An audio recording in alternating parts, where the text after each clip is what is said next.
بسم اللہ الرحمن الرحیم۔ صحیح بخاری حدیث نمبر 61۔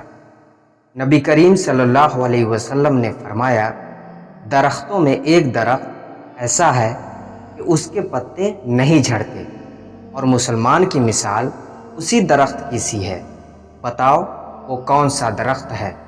یہ سن کر لوگوں کا خیال جنگل کے درختوں کی طرف دوڑا۔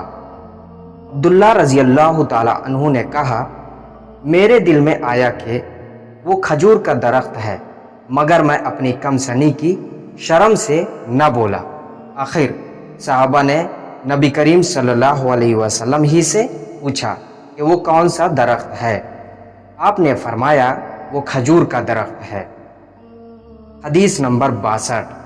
ایک مرتبہ آپ صلی اللہ علیہ وسلم نے فرمایا، درختوں میں سے ایک درخت ایسا ہے کہ اس کے پتے نہیں جھڑتے، اور مسلمان کی مثال بھی یہی ہے، بتاؤ وہ کون سا درخت ہے؟ یہ سن کر لوگوں کے خیالات جنگل کی درختوں میں چلے گئے۔ عبداللہ نے کہا کہ میرے دل میں آیا کہ بتا دو کہ وہ کھجور کا درخت ہے، لیکن وہاں بہت سے بزرگ موجود تھے، اس لیے مجھ کو شرم آئی۔ آخر صحابہ نے عرض کیا، یا رسول اللہ، آپ صلی اللہ علیہ وسلم ہی بیان فرما دیجئے۔ آپ صلی اللہ علیہ وسلم نے بتایا کہ وہ کھجور کا درخت ہے۔ حدیث نمبر 63۔ ایک بار ہم مسجد میں نبی کریم صلی اللہ علیہ وسلم کے ساتھ بیٹھے ہوئے تھے، اتنے میں ایک شخص اونٹ پر سوار ہو کر آیا اور اونٹ کو مسجد میں بٹھا کر باندھ دیا۔ پھر پوچھنے لگا، بھائیو، تم لوگوں میں محمد صلی اللہ علیہ وسلم کون سے ہیں؟ نبی کریم صلی اللہ علیہ وسلم اس وقت لوگوں میں تکیہ لگائے بیٹھے ہوئے تھے۔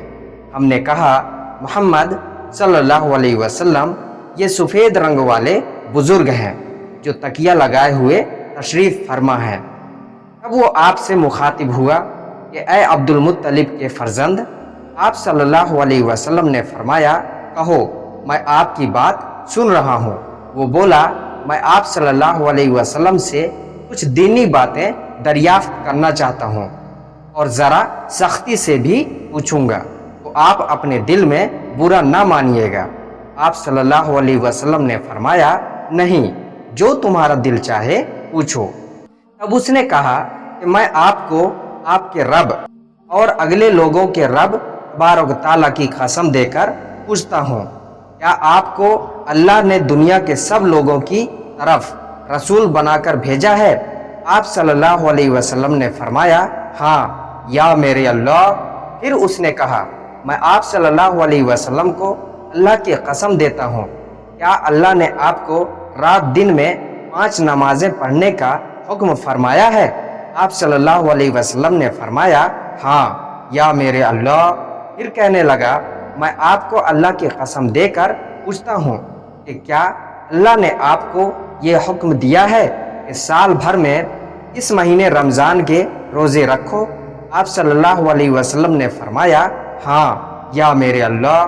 پھر کہنے لگا، میں آپ صلی اللہ علیہ وسلم کو اللہ کی قسم دے کر پوچھتا ہوں کہ کیا اللہ نے آپ کو یہ حکم دیا ہے کہ آپ ہم میں سے جو مالدار لوگ ہیں ان سے زکوٰۃ وصول کر کے ہمارے محتاجوں میں بانٹ دیا کریں؟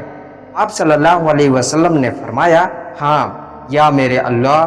اب وہ شخص کہنے لگا، جو حکم آپ صلی اللہ علیہ وسلم اللہ کے پاس سے لائے ہیں، میں ان پر ایمان لایا، اور میں اپنی قوم کے لوگوں کا جو یہاں نہیں آئے ہیں بھیجا ہوا تحقیق حال کے لیے آیا ہوں۔